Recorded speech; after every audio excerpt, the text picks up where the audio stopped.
É difícil sequer tentar definir Hora de Aventura como uma coisa só. É um desenho infantil, pra começo, mas também é super assustador e diabólico. Começa sem pretensão ou continuidade nenhuma e logo vira um épico da própria mitologia. E desde o começo, Hora de Aventura era um fenômeno, se tornando logo de cara a marca da nossa geração. E como muitos adultos que só agora estão crescidos e com acesso a drogas alucinógenas, eu também caí na onda de rever Hora de Aventura, porque eu sempre amei esse desenho, tanto por si quanto pela influência que ele exerceu na mídia e futuro da Cartoon. Mas eu nunca realmente peguei ele pra reassistir tudo, até agora, e é esse o vídeo. E logo de cara, eu diria que Hora de Aventura pertence àquela primeira geração de desenhos pós-internet, e que por consequência tem uma forma de se comunicar com seu público muito consciente, sem nunca tratar o público como menos. E outra influência clara da era digital são no seu humor e referências criativas, já que Hora de Aventura sempre foi bom em mostrar o diegético do seu universo, sem se prender a uma narrativa tradicionalista, porque mesmo que desenho surja de uma indústria que lida melhor com fatores episódicos, Hora de Aventura vai se distanciando disso e cria uma serialização como último ato de rebeldia, desconstruindo as imagens que as temporadas anteriores criaram no começo de tudo. Mas então, no começo, como era o show? Era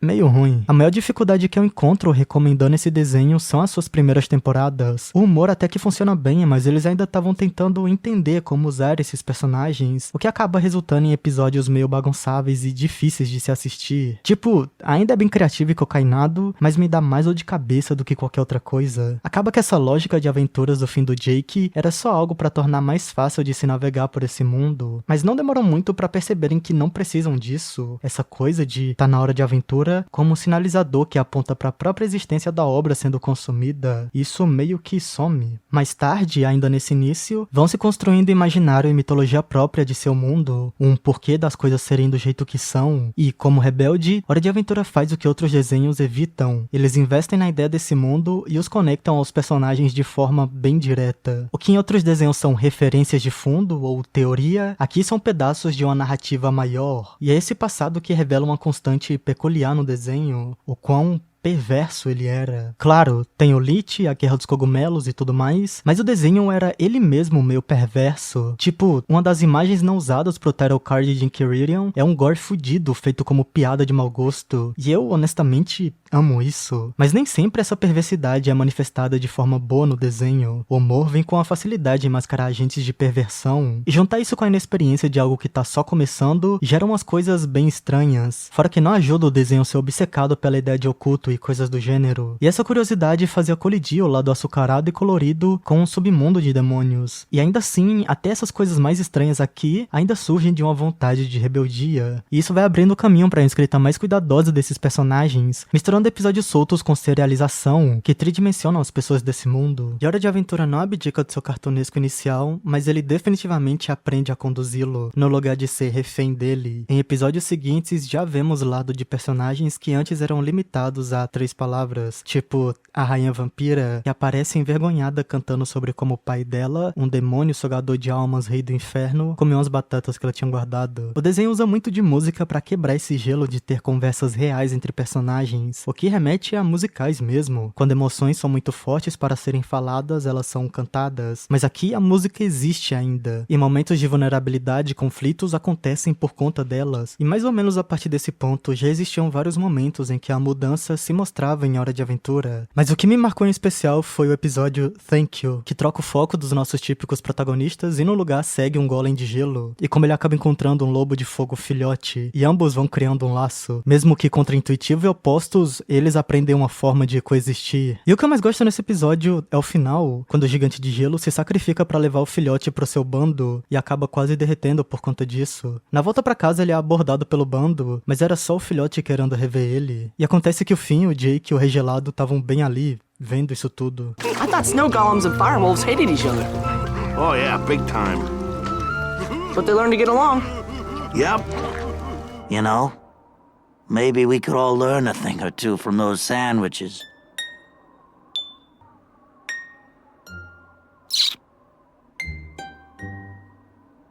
Thank you. Hora de Aventura acaba encontrando uma forma de quebrar esses moldes de histórias em desenhos animados através da sua própria destruição como uma série episódica, sacrificando isso em uma busca por desbravar esses novos conceitos em seu mundo. E fazendo isso se criam esses laços entre os personagens, demonstrando o crescimento deles. O fim não tem esse momento de realização e empatia, e no episódio seguinte continua a tratar o regelado como lixo. Na verdade, 2 episódios depois já descobrimos sobre o passado trágico do Simon e como ele veio a se tornar o regelado. E o fim nunca trata ele daquela mesma maneira de novo. Até porque o Simon é mais uma vítima da própria maldição do que um agente maléfico. Mais pra frente, o fim até se refere ao regelado por Simon e demonstra o quanto ele ainda enxerga sua humanidade no fundo de toda aquela loucura. I'm a scrawny arm loser! That's how you see him? That's beautiful. Sure, I mean, it's hard not to sometimes. A constante mudança de seus personagens demonstra que o show também tá aberto a isso, a mudar e ser mais empático. E isso é um dos grandes temas que Hora de Aventura é fixado, a constante mudança de tudo. Let's go in the garden. You'll find something waiting right there where you left it, lying upside down. A Guerra dos Cogumelos foi uma guerra nuclear que destruiu um pedaço da Terra e criou um mundo pós-apocalíptico de criaturas mutantes. Os humanos que restaram foram caçados e extintos. E então começam a se desenvolver áreas bizarras em outras partes do mundo, avançando os 1000 anos, e agora temos o Reino de O, com o Reino Gelado, Reino Doce, Reino de Fogo, enfim, tem muitos reinos e rainhas agora. O show parte desse passado meio escondido e aproveita dos absurdos que seriam possíveis nesse mundo, e decidem usar da Marceline para visitar esse passado, com alguns episódios explorando as memórias e relações dela, que é outra coisa muito curiosa dessa série, sua conexão com o tempo, que é outro lado da moeda do tema da mudança. Esse show ama destacar épocas e eventos ao redor de uma linha do tempo, mas não é só por isso que a história da Marceline funciona. Acertaram o mais difícil logo de cara, ela é uma ótima personagem. As melhores partes das temporadas anteriores eram esses momentos de vulnerabilidade dela, sempre presente em suas músicas, mas é na 4ª temporada que decidem realmente ir além, com um dos melhores episódios da série, I Remember You. A Marceline é uma das pessoas mais velhas em O, uma das poucas que sobreviveu à Guerra dos Cogumelos e se adaptou a esse mundo de loucura. É dessa época que surge seu relacionamento com Simon, que a protegia em um mundo infestado por zumbis, e ambos carregam essa perda em comum, com Simon sendo um caso bem mais grave, já que a Marceline se lembra de quem ela é. Mas o que me interessa aqui é como o show usa de sua imortalidade vampiresca para desafiar o conceito de moral que existe graças ao fim que a mortalidade traz. De certo modo, a Marceline emulava o comportamento do regelado, mesmo que numa escala muito menor, porque basicamente todo personagem passa pelo conflito entre escapismo e realidade, com o escapismo aqui sendo abandono de moral, ou até sanidade. É dessa tendência no comprometimento que vem sua imaturidade emocional, em especial as pessoas mais próximas a ela. Isso é ainda mais potencializado pelo fato da imortalidade lhe dar insight privilegiado à característica cíclica desse mundo. Ela até tenta se livrar do vampirismo, na busca por satisfazer sua percepção de si mesma. A fuga do imortal é se tornar mortal, mas ao tentar largar a responsabilidade de ser rainha vampira, outros vampiros voltam à vida, sobrando pra ela ter que absorver eles de volta. Isso é a mini-saga Stakes. É nela que aprendemos mais sobre o passado da Marceline e como ela extinguiu os últimos vampiros de O. E lá no final dessa saga, a Marceline cede ao rei dos vampiros e cura ele também, simbolizando não a fuga, mas a aceitação do que poderia ser. A abdicação de poder normalmente tem uma representação nobre e heróica, mas aqui é um dos vilões que consegue desfrutar do privilégio de perseguir desejos pessoais a uma coroa de sua raça. Por isso eu não digo que esses personagens sejam necessariamente vilões. Todos eles são complexos e se revelam bem mais trágicos no fundo. E isso poderia ser o que a Marceline é, se ela escolhesse isso. Mas mesmo que seja para fazer tudo isso de novo, por essas pessoas e esse mundo, ela decide confrontar a realidade de cabeça, porque ela tem motivos para querer continuar aqui. Bonnie, thank you for helping me grow up. Now I guess we get to hang out together forever. E já que eu mencionei a Bonnie, vamos logo falar do tópico mais controverso do desenho. Seria a princesa Jujuba fascista? Não. E essa é uma opinião que eu vi lentamente se tornar mais e mais popular, como a Bonnie é uma princesa fascista e com um governo totalitário que espiona todo mundo. A Jujuba é um tanto megalomaníaca e meio manipuladora assim, nos seus piores momentos, mas fascista? Não. Eu entendo por que falarem isso. É uma interpretação nível game theory de um vilão secreto, mas ao analisar minimamente o personagem da Bonnie, não se encontra nada lá que realmente esconda um subtexto fascista. Não é só ver um rei ou uma rainha e pronto, fascismo. Se não comunica nenhuma vertente da ideologia, não sobra nada além da estética. Eu suspeito que esse problema de confiança da Bonnie seja em resposta ao trauma de traição do seu tio Gumball. Trauma sendo a palavra-chave aqui, porque ao ver como a Bonnie trata o seu reino, eu enxergo mais uma figura materna do que um ditador, até porque ela que criou o Reino Doce. Inclusive, deixa eu lembrar pra vocês o que é o Povo Doce. São um bando de imbecis desmiolados que, dada a oportunidade, vão levar a sociedade ao caos. E ainda assim, vez ou outra, vão aparecendo pessoas doces que acabam sendo mais complexas do que parecem. Isso vem como uma surpresa pra Bonnie também. Mas esses indivíduos que acabam se destacando vão abrindo caminho para o amadurecimento de todo o reino no geral. Com direito até de uma birra quando trocam a Bonnie pelo rei Dio. A Bonnie fica furiosa com eles, mas sabe que não fizeram por mal. E graças a esse tempo que a Jujuba fica longe, ela reflete e começa a valorizar o Povo Doce não só como suas criações, mas também como indivíduos. A Bonnie é uma ótima personagem e isso fica evidente se você assistir ao desenho. Mas eu nem acho que é por isso que ela se separa da imagem que criaram dela na internet. Como eu falei, é só uma opinião legal de se ter, ou só misoginia velada, tipo o que rola com a Rose. Mas no show se vê nitidamente a Bonnie sendo uma rainha que se importa de participar no seu reino. Ela vacila, mas de formas extremamente humanas e mais relacionadas a microagressões do que de fato uma atitude propositalmente maliciosa. Quando ela trata os seus cidadãos como substituíveis, sempre tem algum personagem com um compasso moral mais próximo do nosso pra equilibrar o tom de tudo. E ainda assim, pros propósitos desse desenho e reino, a Bonnie não é uma rainha ruim. E a forma mais óbvia de se mostrar isso é tendo um rei ruim. Unacceptable! O Lemon Grab foi o primeiro experimento que deu errado da Bonnie. Não pra dizer que ela o descarta como um projeto fracassado. Ela nutre e cuida dele. Quem o leva à ruína é ele mesmo. O reino do Lemon Grab é o equivalente ao Reino Doce, só que sem vida e extremamente perturbador. Nope.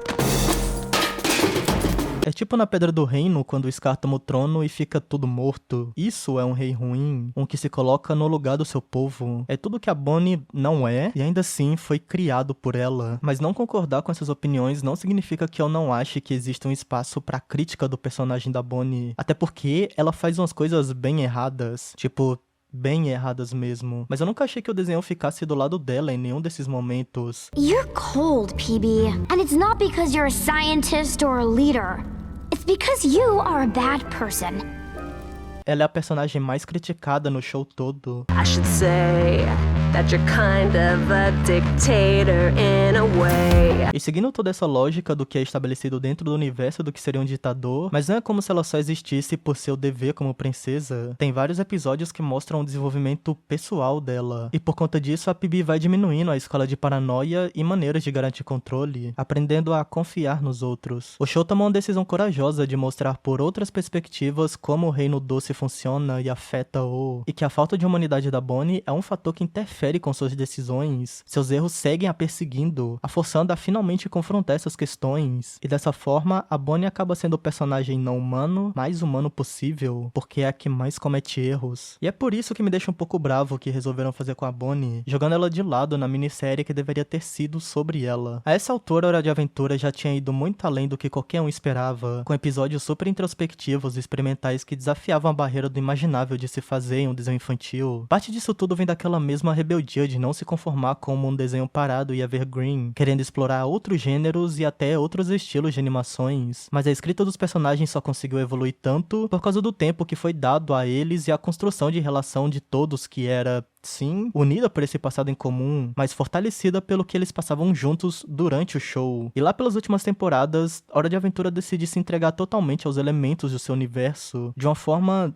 literal demais. E todos esses arcos são bons, mas não era mais a coisa criativa e inesperada que marcava o auge do desenho. Agora é só um desenho adulto e uma network de desenho infantil. E isso não tem muito problema, eu acho. Se tratando de shows, chega a ser natural em certo ponto não querer focar totalmente no seu mundo e adentrar no passado de todos os seus personagens personagens é o famoso pular o tubarão. E em comparação a outros desenhos que começavam tão loucos quanto e eventualmente também pulavam tubarão, Hora de Aventura sai ganhando de lavada só pela proeza de não ficar horrível nos seus últimos anos. Mas tem uma minissérie em específico onde os problemas são maiores que as qualidades. Eles focam tanto nessa exploração de lore que perde o que torna o mundo de O especial, a magia, figurativamente falando, porque o plot inteiro dessa coisa é sobre magia. Como o Finn é o centro de Island e a Marceline de Stakes, a Jujuba deveria ter sido a de Elementals, mas ela é meio que escrita pra fora disso tudo e vira uma entidade doce e divina. Mal é a Bonnie isso, o que é bem decepcionante. Elementals introduz a reencarnação do elemento do gelo, e daí ela explica como nesse universo os 4 elementos, gelo, fogo, gosma e doce, sempre reencarnam na Terra, e com o retorno da mágica ao mundo, era a hora de voltar e tomar seus lugares como os elementais, o que dá merda, óbvio, e ou se divide em 4 reinos, e todo mundo nesses territórios se transforma em sua versão do elemento de onde estavam. No geral, eu gosto como os personagens são escritos, especialmente o Finn, que passa a minissaga inteira ruminando os acontecimentos de Islands, mas quanto mais eles dão espaço pra lore e explicações convolutas de como esse mundo opera,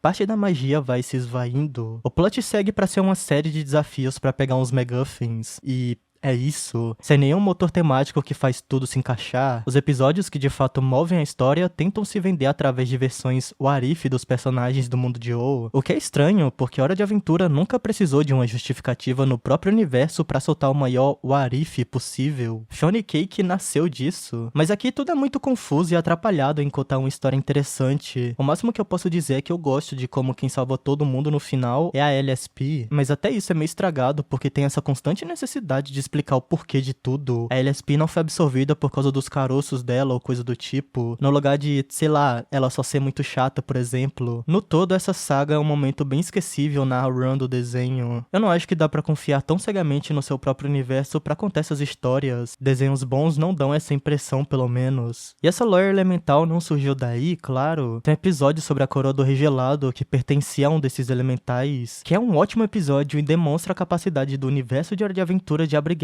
ótimas histórias que se passam milhares de anos antes ou depois dos eventos chaves da narrativa do desenho, sem se preocupar desnecessariamente em como isso retifica um personagem fixo que acompanhamos. No lugar, revelam os mitos que se criam e repetem durante toda a existência desse planeta. Não se preocupem de secar um personagem específico, mas criam uma rede onde eles todos se conectam só por existirem. Ver os personagens se conectando com coisas tão distantes como muitas vezes nós também fazemos, demonstra um respeito por não cruzar esse contrato com o telespectador, de não nos tratar como estúpidos, e Elementals meio que faz isso. A partir da temporada 7 até o final, o que temos como payoff pra tudo o que foi construído a série inteira são essas mini-sagas e poucos episódios que amarram os arcos que faltavam, e não dá pra culpar o desenho por isso, porque a Cartoon tava constantemente tentando matar os próprios desenhos que eram mais desafiadores pras crianças, sobrando só o que os criadores conseguiram fazer. A temporada 8 inteira é o lance dos elementos e daí uns episódios pro Jake e o Fernie, e logo em seguida é introduzido e focado na iminente guerra dos chicletes que finaliza a série. E é só nesse último plot que finalmente temos uma mini-saga ao redor da Bonnie. E eu posso ter passado um tempo reclamando das escolhas do desenho, mas ele nunca de fato fica ruim, porque mesmo sendo sabotado pela própria produtora, ainda saíam ótimos episódios e arcos, e esses episódios finais continuam sendo Hora de Aventura até seu último minuto. E eles até usam o velho truque de Evangelion de fazer o final ser basicamente um trip de LSD, abrindo espaço para a resolução de 4 personagens, em especial a Bonnie, que desenvolve todo um novo nível de empatia e compreensão pelo seu tio, e vivendo na pele pelo que o seu tio passou, ela vê todos os erros do passado que a colocaram nessa rota de confrontação simbólica do ser que é amaldiçoado com o peso da coroa, de que mesmo com o dever, ela não vai, ou não pode, ignorar o fato que ela tá lidando com outras pessoas como ela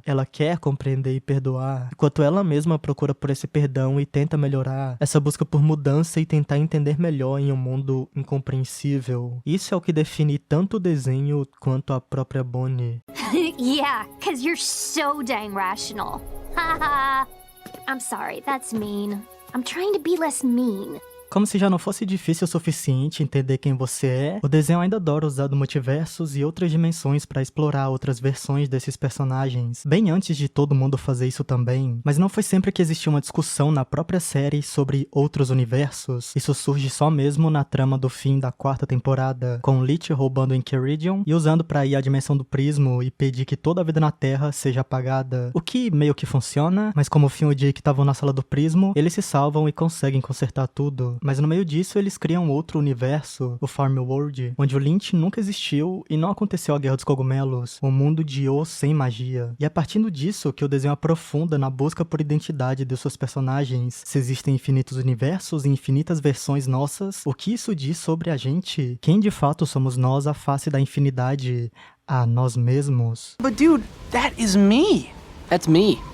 I heard you the first time. É nesse meio de conflito do ser que somos introduzidos ao personagem do Fern, com a espada Finn sendo contaminada pela maldição da espada de grama, criando esse Finn defeituoso. De começo, o Fern até insiste que é o Finn, já que ele tem todas as suas memórias e até aparência igual, mas obviamente ele não é totalmente o Finn, mas ele não deixa de ser ele também. But only Finns get Finn cakes. That's true. Mas mais parece uma versão do Finn do começo do desenho, como se fosse um espelho distorcido do seu passado. E logo ele desenvolve um complexo de inferioridade em relação ao Finn, como ele não consegue ser um herói como o Finn e sempre acaba ferrando com tudo. E, logicamente, ele resolve tentar matar o Finn e tomar o lugar dele, pra depois ser reduzido pra só querer matar o Finn mesmo. Mas por sorte, o personagem não fica só por isso. Mesmo que suas ações na história sejam pequenas, já demonstra muito de como Hora de Aventura interage com esse tema. E mais um personagem que existe na sombra de outro é o Bimo. Mas diferente do Fern, o Bimo lida com ser a sombra do conceito de humanidade. Os passos onde a tecnologia falha em replicar a experiência humana. Estagnado no infância eterna, o Bimo aparentemente não teria motivos para se preocupar com crescer ou mudar. Mas no seu aniversário, o seu criador lhe dá essa opção, a de se aproximar às pessoas ao seu redor por participar numa constante que sua natureza robótica o privava. E em face a essa escolha, ele pondera sobre o que sequer significa crescer. Porque o problema pro Bimo nunca foi ele não ser uma criança humana.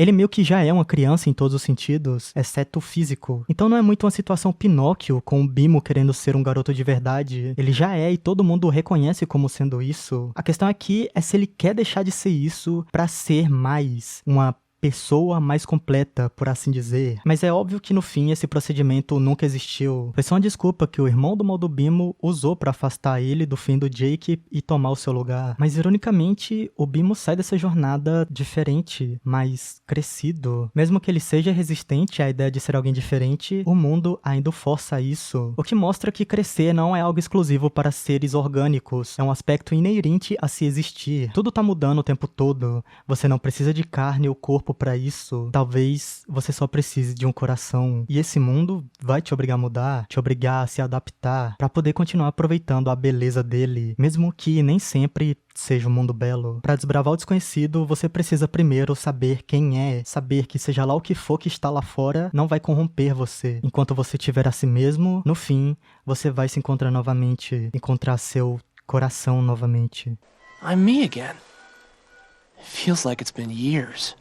E ainda nessa trajetória de se encontrar e aprender mais sobre si mesmo, temos os nossos dois grandes protagonistas. E olha, esse vídeo já tem umas opiniões que eu não sei se são impopulares ou controversas, mas se for pra ter uma, eu acho que vai ser essa daqui. Eu meio que odiava o Jake. Óbvio que esse ódio não durou por muito tempo, já que, vamos admitir, o cara é adorável. Mas alguns dos conselhos que ele dá pro Finn são bem terríveis às vezes. E eu não curto muito essa noção que o show fica forçando do Jake sábio, porque ele é um idiota. Mas acaba que esses dois não são mutuamente exclusivos. E eu gosto como dá pra ver o amadurecimento do Finn, quando ele eventualmente percebe que nem sempre o Jake tá certo, mesmo que por parte do Jake ele tente ser uma boa influência. Mas o papel de irmão mais velho responsável acaba caindo mesmo pro irmão deles, o Jermaine, que tem uma relação complicada com seus irmãos, porque eles são uns idiotas. E ele é o mais perto que o Jake tem de um doppelganger do mal. Enquanto cresciam, o Jermaine sentia que vivia na sombra do seu irmão, e ficou por anos cuidando do resto dos bens dos seus pais, o que abre caminho pro conflito deles e faz o Jermaine perceber que o único que tá mantendo ele preso lá, aquilo tudo, é ele mesmo. E mesmo que ele ressinta o Jake, Jake, ele ainda o ama e decide abrir mão dessa raiva. Não mais preso à necessidade de aprovação de seus pais, mas porque ele ama seu irmão. O desenho faz um trabalho ótimo nesses retratos de pessoas que vão além de serem boas ou ruins, ciente de como o passado de cada um afeta a forma de comportamento delas e demonstrando como isso acaba sendo repassado para cada geração. Mas a sua qualidade mais redimível é o quanto ele se importa com as pessoas que ele ama, em especial a sua família. E eu amo como ele imediatamente surta quando vira pai, percebendo a presença de uma responsabilidade bem maior agora, e junto disso tendo que aprender que seus pais não eram pais tão bons quanto ele lembra, e como ele poderia ser melhor. E eu acho que é nessa impureza do Jake que eu comecei a me apegar cada vez mais ao personagem, e quando o assunto é espiritualidade, ele de fato tem ideias interessantes. Antes eu achava um tanto irritante como ele iria dar um conselho pra só não seguir depois, mas olhando agora eu aprecio a honestidade em admitir o quão difícil é o desapego, que pra ascender espiritualmente não precisa ser diferente ou melhor do que se entregar aos prazeres de se estar vivo. E eventualmente na história a gente descobre que o Jake, o cachorro, não é tão cachorro assim, e que na verdade ele nasceu do Joshua depois de ser infectado por um alien.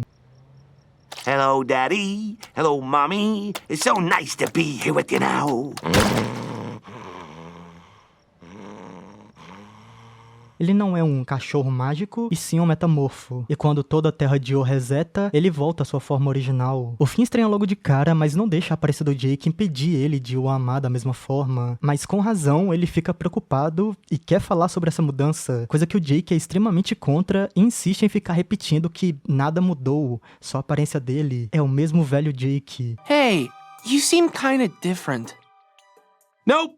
Same old Jake. Mas depois de um tempo nessa nova forma, ele percebe como todo mundo tá tratando ele diferente, o que só faz ele ficar ainda mais insistente a falar sobre como ele não mudou, estranhamente até, como se ele tivesse apavorado da ideia que o mundo não o visse mais como antes. Sua aparência muda como as pessoas interagem com ele, porque tem medo de algo que não conhecem, literalmente remetendo à sua ancestralidade alienígena que ele tá tentando ignorar. Se a magia já o distanciava de se relacionar com vulnerabilidade com os outros, então ser um extraterrestre vem pra provar que esse mundo nem é dele, que sua existência veio de um propósito que não se comunica em nada com o que ele era. Vão se criando essas distâncias entre o Jake e seu mundo, o deixando apavorado de não ter onde pertencer, de não poder ser o mesmo velho Jake. E em meio a esse medo, ele vai se encontrar com Jermaine, não pra pedir nenhum conselho, e sim porque ele sonhou que o Jermaine não tava mais pintando landscapes e no lugar mudou pra figuras abstratas, coisa que ele nunca faria de acordo com o Jake. Correlacionando essa mudança no seu corpo com a mudança nas pinturas do Jermaine, que ele até pode pintar esses novos quadros, mas que ele voltaria a pintar seus quadros antigos também. Mas chegando lá, o Jake descobre que não. No one is making me do this. I painted so many landscapes that the shapes of the land began to lose their meaning. And the shapes broke apart to me, so I painted them like that. And it's not like my new paintings erase my old paintings. They're both me. É fácil traçar um paralelo direto ao próprio desenho, como ao decorrer dos anos ele mudou tanto e tomou tantas formas diferentes, mas que nunca deixou de ser o mesmo, porque, como o próprio desenho nos fala, lutar contra a mudança é inútil e no lugar devemos aprender novas maneiras de enxergar essas mudanças, mesmo que isso nos mude também. The shapes are always changing. Changing is their normal state, like us. Even if we're not changing on the outside, we're changing on the inside constantly. There's some stuff about me that I've been ignoring for a long time. I'm afraid of that stuff. But it's part of who I am. As long as I know the shape of my soul, I'll be all right. O fim é basicamente a definição de herói. Grande parte da série são só episódios reafirmando isso. O começo da construção da lenda de Finn Jake, nas suas típicas aventuras episódicas e absurdas. É até meio engraçado olhar em retrospectiva e ver como mais tarde na série se torna um tema comum a existência de copycats do Finn, sendo que no começo ele era só um garoto, que fazia muita merda inclusive. Não só merda do tipo ajudar o Lich a chegar no prismo, mas merda também no nível pessoal, tipo manipular uma garota que você gosta. E é ao redor desses eventos que começamos a ter uma escrita mais atenta do mundo de Yo, e como esses erros afetam o Finn e as pessoas que ele machucou. A sua resposta inicial a isso tudo, a hipercompensação, querendo ser um soldado perfeito e se dedicando ao trabalho mesmo quando não deveria, o que exemplifica bem como o Finn tende a reprimir essas memórias e erros e não de fato lidar com elas. Oh yeah, the vault.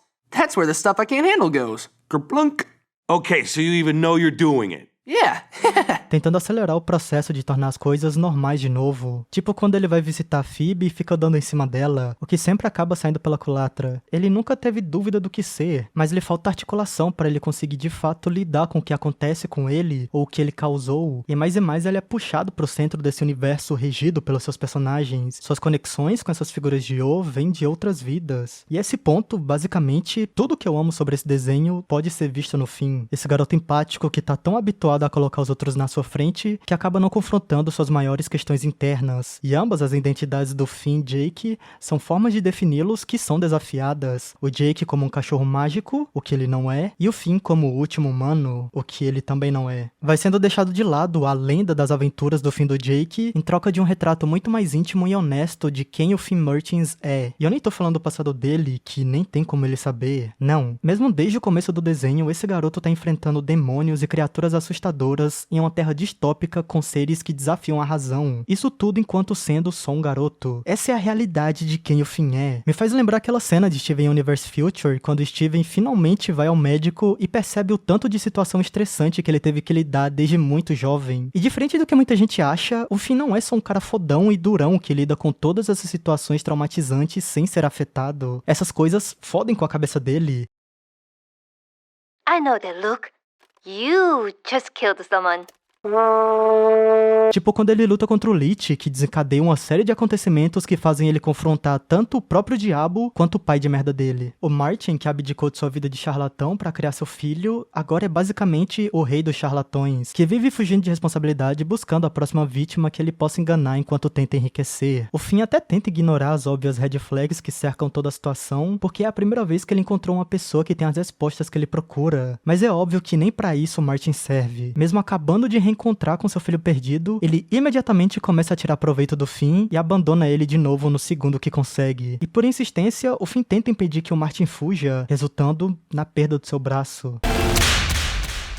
O desenho inteiro cria um certo foreshadowing pro Finn sem um braço. Em fantasias, vidas passadas e outras realidades ele também não tem um, com o símbolo da perda como uma parte imutável do seu ser. E não à toa ele perde o braço justamente em busca de manter essa ilusão de retorno a qualquer nível de pertencimento que ele poderia ter com seu lado humano ao reencontrar seu pai. A forma mais cruel e definitiva de uma realidade que te rejeita. E logo depois disso temos todo um arco com o Finn sem o seu braço, e a primeira coisa que ele começa a fazer é uma torre até o espaço para arrancar o braço do pai dele. Mas ao reencontrar um Martin tentando realizar sua vingança, o Finn logo percebe que fazer isso não ia mudar nada. Seja como for, ele vai ter que lidar com essa perda de uma forma mais honesta que isso. Mas como de costume, o Finn acaba internalizando toda a experiência. Só que diferente de enfiar no fundo da cabeça dele, ele vai se permitindo refletir nessas questões. No episódio Astral Plane, enquanto ele dorme, o Finn acaba fazendo uma viagem pelo plano astral e vê um pouco da vida dos personagens de Yo. E quanto mais ele se distancia da Terra, ele percebe como todo esse mundo também lida com esses mesmos questionamentos do que é ser uma pessoa valente de fato,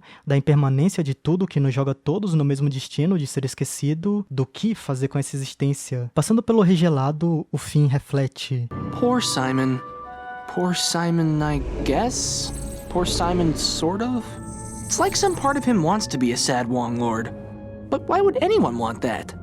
Is there some incentive? E eu vi uma postagem onde o autor interpreta que o Finn nesse momento tá falando sobre o pai dele, mas eu gosto de enxergar como se o episódio inteiro fosse isso, desde a sua abertura com o Finn questionando as relações entre donos e filhotes, e como eles basicamente têm que amar seus donos, algo inevitável que surge dessa relação. Se é certo mesmo ele amar tanto o Joshua e a Margaret, mesmo que não fosse uma escolha dele, mas, como o Dick fala... What's wrong with tummy rubs? Yeah, tummy rubs are pretty great. Se tratando do Simon em particular, toda essa passagem carrega uma verdade imperativa, não só ao Finn, mas também a todo o desenho de Hora de Aventura, que esses personagens horríveis e caóticos existem porque são incentivados a existirem. O Martin vive em fuga e odeia sequer pensar sobre o seu passado, tudo o que ele foi e o que ele poderia ter sido. I always planned to come back for you, but I didn't. That's true. A grande tragédia da sua vida, a perda do seu filho e de si mesmo. Seria mais fácil não pensar nisso tudo. O que é oferecido ao Finn no final dessa temporada? A essência do cometa o convida a abandonar o seu mundo e embarcar um novo modo de existência. Coisa que ele rejeita, óbvio, mas que o Martin aceita na hora. Esse desespero a não se apegar a nada é o que ambos, ele e o Simon, deram como resposta a um mundo cruel. Como enquanto regelado, o Simon estava muito fora de si para entender o que estava acontecendo. Era uma alternativa preferida preferível a ter consciência em um mundo a qual você já não pertence mais. Traçando esse paralelo, fica mais curioso ainda notar como o Finn caminha a realização dessa correlação entre esses dois, como ele amadureceu e tá aprendendo a sua própria maneira de compreender o universo ao seu redor, que a forma de não fugir é se importando, sendo gentil. Hey, I think Bounce House Princess needs our help. Let's do it. Tem vários episódios que pegam um personagem pra torná-lo o centro da história enquanto explora algum conceito, e os melhores são sempre o que tem o Finn no centro, em especial Hall of Grass, onde o Finn e o Jake estão procurando por uma dungeon e o Finn acaba sendo separado do Jake e ficando preso lá. Ele descobre que tem um puzzle pra abrir a saída e ele tenta força bruta, só que não funciona, mas ao fechar os olhos, ele atravessa o portão, mas assim que ele abre, ele acaba voltando pro mesmo lugar. Então ele vai tentando várias coisas diferentes, indo cada vez mais longe, mas no fim sempre voltando pro mesmo lugar, até ele decidir abandonar tudo e viver com os olhos vendados no meio do mato. E enquanto ele vaga, por acaso, ele acaba voltando para aquele mesmo lugar, mas... Something's different. Ele abre os olhos e o portão não está mais lá. Vemos então o interior da montanha, e o Finn consegue ver o Jake de longe, e dessa vez, o Finn consegue sair da caverna. Whoa! That must have been some cave.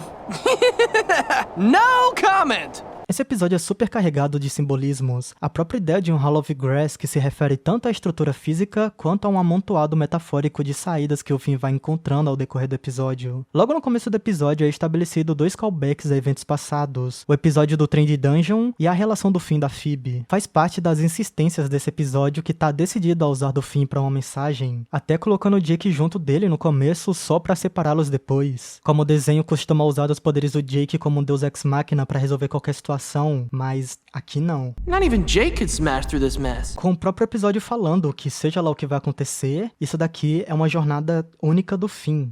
It's almost like the maze is trying to tell me something. Something confusing. E essa ideia é martelada novamente quando outros personagens se forçam na ligação entre o Finn e a Dungeon, fazendo ele voltar ao começo sempre. Qualquer tentativa de aplicar lógica também resulta nisso. Sem nenhuma outra saída então, o Finn não tem outro lugar a olhar além de si mesmo. Aos poucos o Finn vai aprendendo com o labirinto a se desapegar de tudo. Daí então vai se estendendo a seja lá o que for que ainda prende ele lá. A sua visão, sua relação com Jake e o Bimo, sua vida como costumava ser, e finalmente ele se desprende do seu ego e a ilusão de controle, ganhando acesso ao salão de saídas e enxergando o mundo como se fosse um com ele. Não entender, mas presenciar. Mas o ponto do episódio não é abrir mão de tudo e viver na selva. É mais uma autoanálise reflexiva na condição da existência enquanto corpo e consciência, uma jornada espiritual de destruição do ego. O Finn não de fato abre mão de nada. Assim que ele atravessa o portão, ele vai correndo pro Jake. As escadas revelam um caminho até a chegada no centro, onde estão as coisas que importam pra ele. Essas são as verdades. A única saída é através de você mesmo. Depois desse episódio, e até momentos antes, o Finn esporadicamente tem momentos que revelam a profundidade do quanto ele chegou a entender esse mundo, em especial no seu pedido de desculpa pra Phoebe. When we broke up, I said sorry, but I didn't fully understand exactly what I did wrong. I get it now. I shouldn't have manipulated you. That was a really, really messed up thing to do, and I'm truly sorry. You've grown up a lot, man. I forgive you. São desses aprendizados que surgem os mecanismos de coping e vocabulário que ele usa pra lidar com o reencontro de sua mãe. Goodbye. Fora que ele é o único maduro durante todo o lance da Guerra dos Chicletes. O que é engraçado, porque esse é o mesmo garoto que seguia à risca toda a ordem da Bonnie. E antes disso, o mesmo garoto bobo que não levava nada a sério. Mas aqui ele tá constantemente tentando achar uma alternativa melhor do que a guerra. Um dos meus momentos favoritos no último episódio é uma extensão de como o mundo agora enxerga o Finn, como um adulto, com a princesa feita de doce e o garoto humano. Mas nenhum dos dois aqui é o mesmo daquela época. E a Bonnie reconhece isso. Uma apreciação pelo outro que surge de uma relação firme de respeito mútuo. São as mesmas pessoas, mas diferentes. You're getting tall. Good night. Night, PB. O último episódio de Hora de Aventura é mais uma celebração de toda a série. Essa área esquisita da arte onde o infantil e o oculto se encontram, revelando que mesmo em um final literal, não existe um final definitivo. A série, como arte, sempre vai existir e poder ser revisitada. Podemos ainda aprender coisas que achávamos ter esquecido ou abandonado. Existir no mundo pode ser bem difícil às vezes, mas não existimos sozinhos. Tudo que está aqui já esteve e vai continuar a estar, e vai ter estado. Eu nunca vou esquecer de Finn Jake. I'll just come back for fun, because it's great being alive with you.